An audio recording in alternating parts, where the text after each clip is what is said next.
দর্শক আসসালামু আলাইকুম। আশা করি সবাই ভালো আছেন।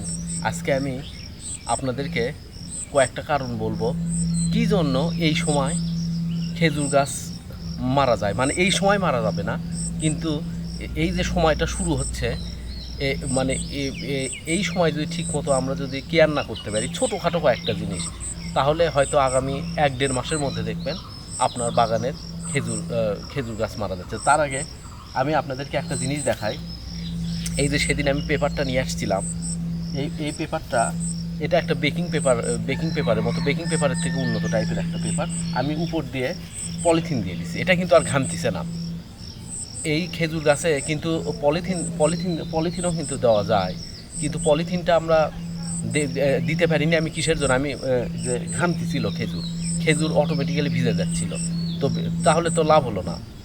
পানির হাত থেকে পলিথিন রক্ষা করার জন্য, পানির হাত থেকে খেজুর রক্ষা করার জন্য পলিথিন দিলে সেই পলিথিন যদি ঘেমে যায় তাহলে তো ওটা রক্ষা হলো না। তো যাই হোক, এখন এটার খুব ভালো অবস্থা, ভিতরে একটু গরম আছে। যাই হোক, কোনো কোনো কিছু ঢুকতে পারতেছে না।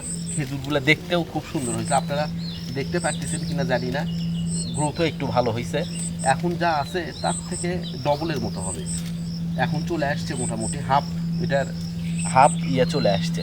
তো এর ডবল মোটামুটি হবে আগামী হয়তো 15-20 দিন লাগবে মানে বড় হতে। তারপরে কখন পাকবে ঠিক নাই। দেশি খেজুরের অন্তত 1-1.5-2 মাস পর হয়তো এগুলো হবে। তো আমি উপর দিয়ে দিছি।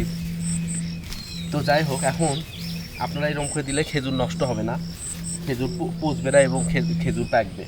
তো সবই মোটামুটি ঠিক আছে। তো আপনাদেরকে যে কথা বলতেছিলাম, এখন বাগানে দেখবেন বিভিন্ন জায়গায় পানি জমে থাকে। বর্ষা হয়েছে, বর্ষা প্রচুর হচ্ছে, প্রথমে মাটিতেও সব পানি খেয়ে নিছে, এখন বিভিন্ন জায়গায় পানি জমে থাকে। এই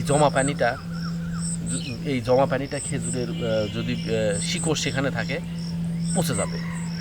এটা খেজুর গাছ আর কোনো পানি সহ্য করতে পারবে না।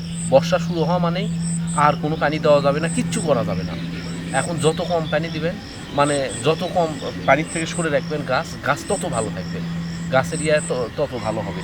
তো আমি বাগানের কিছু কিছু জায়গায় একটু করে মাটি দিছি, যেখানে একটু করে পানি মানে জমে আর কি, সেই জায়গায় একটু করে মাটি দিছি। পানি আর জমার খুব একটা বেশি জায়গা নেই, আর বেশি জমবে না, মোটামুটি ঠিক আছে। তো আর একটা ব্যাপার আমি আপনাদেরকে বলবো, এটা খুব গুরুত্বপূর্ণ। দেখেন, আমি গাছের গোড়ায় কিন্তু মাটি দিছি, গাছের গোড়ায় মাটি দিয়ে মোটামুটি সবগুলো গাছে উঁচু করে ফেলে দিছি, অনেক অনেক দূর পর্যন্ত উঁচু করছি। এখন আমি ওই মাটি দিতে যাই, ওর মাঝে যদি ওই গোড়াতেই যদি একটু ফাঁকা থাকে, কারণ খেজুর গাছের কাঁটাতে অনেক সময় গাছের গোড়ায় যাওয়া যায় না।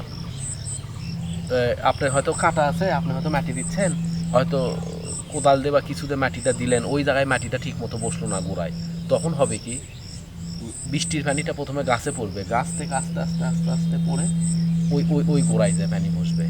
এইরকম এখনও আমার হয়নি, কিন্তু আমি কয়েক জায়গায় এরকম দেখছি।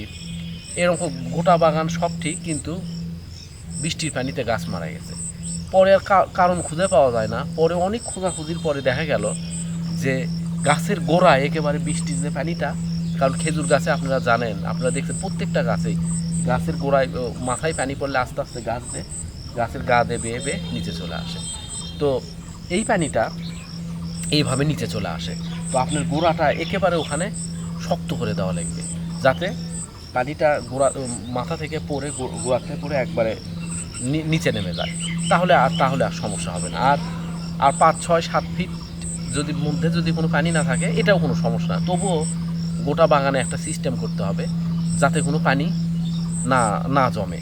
এই জন্য বাগানের মাঝখান দিয়ে কিছু কিছু ড্রেন করে দিলে সবচেয়ে ভালো হয়। আমি গত বছর করে দিছিলাম, তো এবার হয়েছে কি, ড্রেনগুলো বন্ধ হয়ে গেছে, অনেক জায়গায় বন্ধ হয়ে গেছে, আর আমি বৃষ্টির সময় ছিলাম না।